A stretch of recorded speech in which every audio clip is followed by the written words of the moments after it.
I think that it would be better if politicians answered questions from journalists when they're put. But that's not why we ask them. Sometimes the refusal of a politician to answer a question tells you more about that politician than actually answering the question does.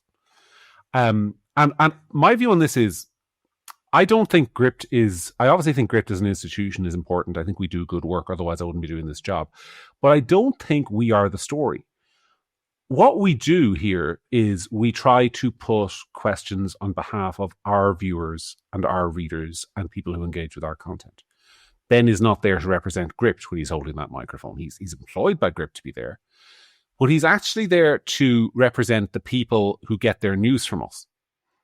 And when he's asking Ruth Coppinger a question, he's not asking a question written by John McGurk on behalf of Gript to pursue an agenda. He's asking a question that voters in her constituency and in Paul Murphy's constituency who get their news from us and relate to the worldview that our outlet advocates and represents, he's asking a question on their behalf. And when she refuses to answer to us, it's not that she's rejecting a news outlet. It's that she's rejecting the opportunity to speak to the people who consume our content, people like who are listening to this podcast or watching it on YouTube. It's you that she's refusing to speak to. And I'm not trying to do that as some kind of political trick. It's just a fact.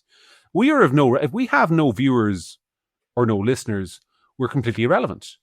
There will be no basis for us to be even there. But also, John, this is the thing as well, is that and I know, and people who are listening to this right now, and we would never name people because that's not fair. But and I know that on paper, and you just said it yourself there. Yes, maybe a huge element of Gript's listenership and readership is people who feel disenfranchised, left behind by the government or whatever. But it's also a huge amount of people who don't feel that way, but who just are interested in alternative takes.